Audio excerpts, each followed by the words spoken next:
The point. It was close to midnight. I couldn't fall asleep. There were noises outside as if animals or, God forbid, people were struggling with each other. I usually don't have a problem when Lucas is home. In a situation like this, he would typically remind me that the likelihood of anything seriously being wrong was slim. But Lucas was out of town for business that night. "I'll be back Wednesday morning," he'd said. "Stop worrying. It'll be as if I never left." I wish he had been right. I've never handled being alone very well. I get anxious knowing that my only defense against an intruder is myself, making the unaccompanied pursuit of relaxation difficult. My mind was like a garrulous teen at a sleepover, chatting without end. I could have sworn my brain was going to explode with thought. After what must have been at least 2 hours of tossing and turning, I got out of bed and tiptoed to the phone.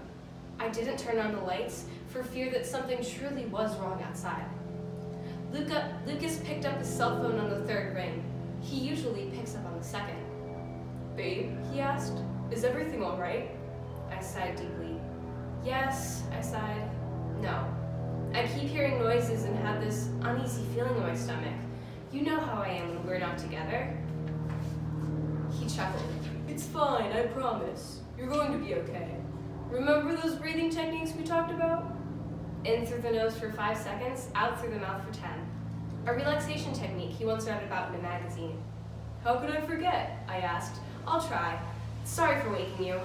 See you tomorrow." "Good night, Evelyn," he said calmly. "I'll see you soon." He hung up.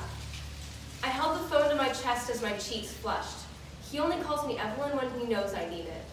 It was as if he knew that Evie Roberts needed a boost of courage that night.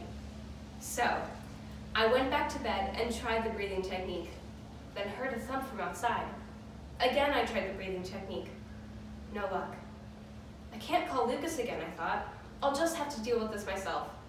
I fumbled in the dark for my shoes. I thought I left my slippers near the bed, but couldn't seem to find them. Settling for some old sneakers, I made my way down the hall. I probably should have brought a stick or baseball bat or something of the sort, but the only thing I thought to bring at the time was a flashlight. Next, I unlocked the back door and inched my way down the driveway.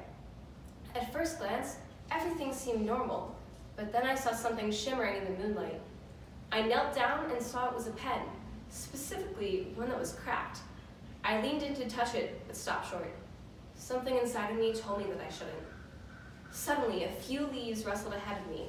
I looked up, expecting to see a small creature, a squirrel or a bird perhaps, but my eyes narrowed in on something, or should I say someone else. Instantly, I rushed over to the body. His neck drew my attention first. It was turned at an angle unpleasing to the eye. There's a reason I'm not in the medical field. Blood makes me squirm.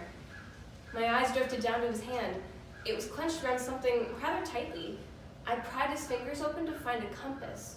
Rather odd thing to use in a grid-patterned suburb of Charleston, assuming navigation was his purpose. The point. I was missing the point, or rather, the calamity at hand. There was a man lying in front of my house, and I still didn't know if he was dead or not.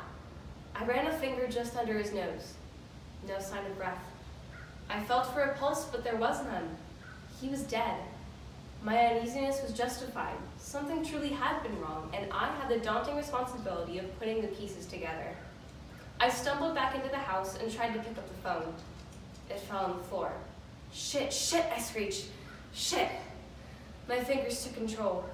I was too tense to process anything. Next, since my brain didn't seem to be firing on all cylinders, I was thankful that my hands took over the wheel and dialed 911. I wasn't sure how many rings to expect, but luckily, the operator picked up on the first. I was waiting by the body when the police car showed up, but I still had no clue why he'd had a compass, of all things.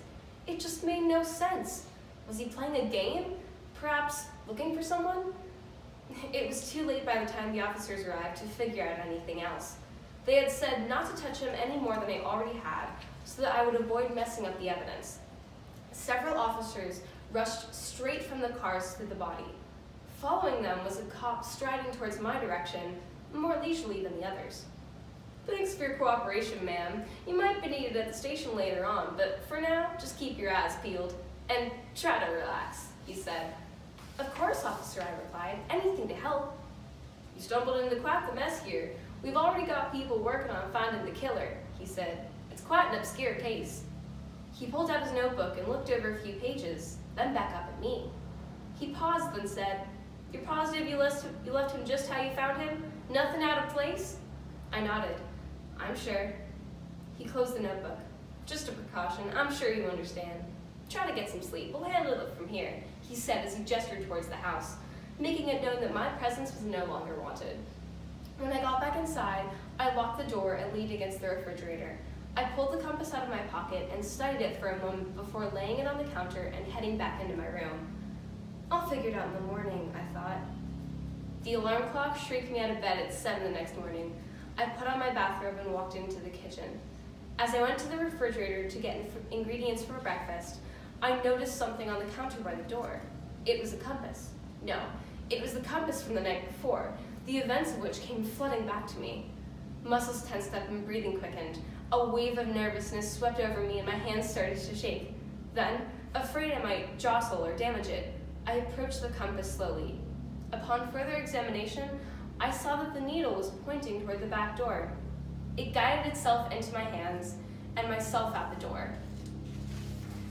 The day's newspaper was sitting on the doorstep. I gently laid the compass down on the ground and examined the front headline, which read, "Local man murdered. Suspect Lucas Roberts in custody."